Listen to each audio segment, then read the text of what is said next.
درود بچه ها، من محمدم. خوش اومدیم به کانال میراتیچ. تو ویدیوی امروز میخوایم با هم دیگه یه دونه از این ولت مترایی که خفن درست کنیم که چراغ هم داره و تست بوق هم داره و حتی این بیزبیلکاش هم خودمون درست کردیم. بریم که درستش کنیم. وسایل مورد نیاز: یه دونه ماژول ولت متر میخواید، حالا من از این بزرگا دارم استفاده میکنم. یه دونه کلید 3 حالته، یه دونه نری آداپتور که اینجوری باز میشه، یه دونه مادگی آداپتور، یه دونه ماژول شارژ باتری لیتیومی، یه دونه باتری لیتیومی، یه دونه بازر 5 ولت، 2 تا میخ و یه مقدار سیم و یه دونه جعبه. تو اولین مرحله میام جای این وسایل ماژولا رو روی این جعبه مشخص میکنم یا داخلش مشخصش میکنم.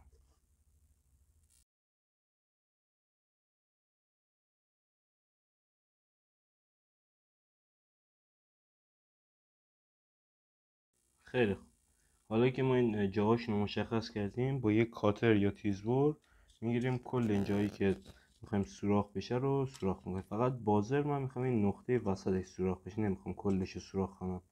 و این ماژول مادگی آداپتور فقط میخوام این سوراخ وسطشون بگیرم، بازش کنم و سوراخش کنم.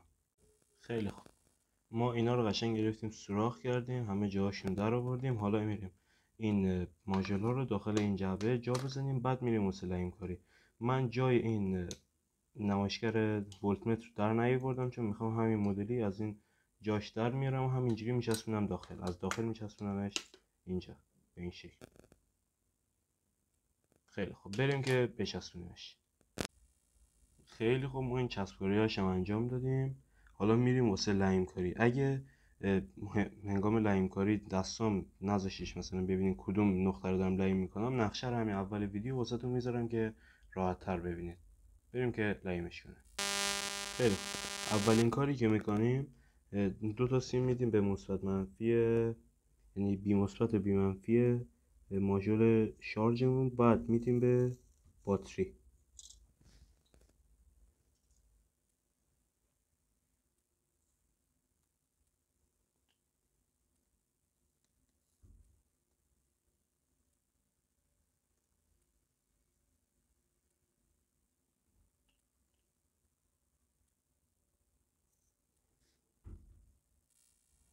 خیلی خوب، من این 2 تا سیم رو به باتری هم وصل کردم. الان این باتری اینجا قشنگ جاسازش میکنیم، بعد میریم واسه ادامه کار.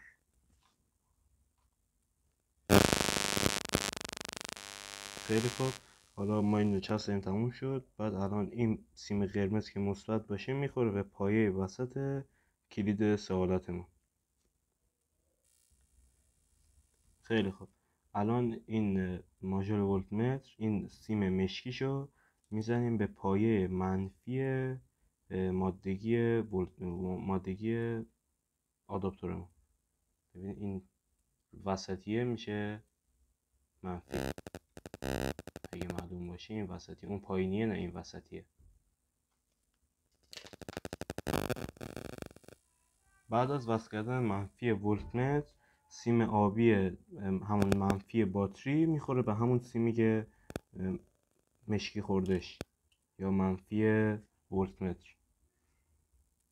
خیلی خوب، بعد از اینکه اون سیم مشکی ماژول ولت متر خوردش به منفی آداپتور، این سیم آبی منفی یعنی باتری هم میخوره به همون منفی آداپتور. خیلی خوب، بعد از وصل کردن سیم آبی، سیم قرمز ولت متر رو میدیم به پایه 2 خط کلیدمون. خیلی خوب، حالا سیم مثبتی که از بازر اومده شو میدیم به سمت 1 خط کلید سوالاتمون، یعنی میشه اینجا، این بخشش میشه واسه من.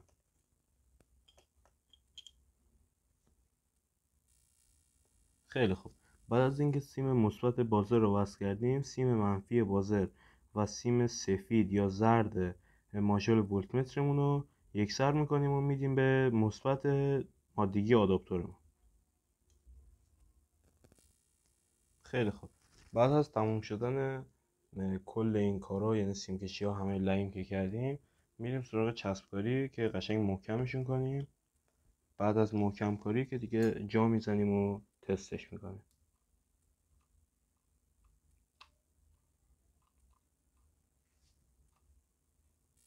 خیلی خوب. بعد از اتمام کار ما میریم 2 تا میخ میاریم و این 2 سر سیم رو به هر کدوم وصل میکنیم. یعنی قرمز به این میخ و اینم آبی هم به این میخ وصلش میکنیم.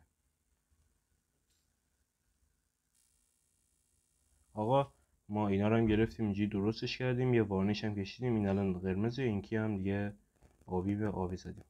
بعد این یکی رو، این 2 سرشو ببینید، اینی که این بلنده میشه آبی یعنی منفی، اینی که کوچیک و این یکی میخوره این قرمزه. میریم لاین میکنیم برمیگردیم. خیلی خوب. این کی هم دیگه لاین کاریش تموم شد. فقط این سرش میبندیم. حالا بریم واسه تست مولتیمتر. خیلی خوب. ببینید الان این رو روشنش میکنیم. وقتی بدیم بالا یعنی سمت 1 بدیم، این چراغش روشن میشه. این کی میزنیم سرش. بریم واسه تست باتری. یه باتری لیتیومی به این سر مثبت، این هم منفی. ببینید همونجوری که میبینید شد 4. خب الان من یه باتری دیگه دارم. این خب باتری سالمه. این یکی یکم خرابتره، یکم جریان بیشتری میگیره. این همون 4 و 1. اینم خرابه یکم. خیلی خب. حالا بریم واسه تست بوغش. مثلا از این آهنش استفاده میکنیم. وقتی بدیم پایین این سمت 2 بدین، همون تست بوغش میشه دیگه.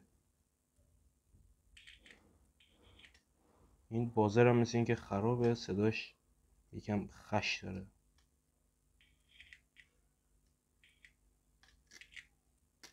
دیگه صداش واضح باشه.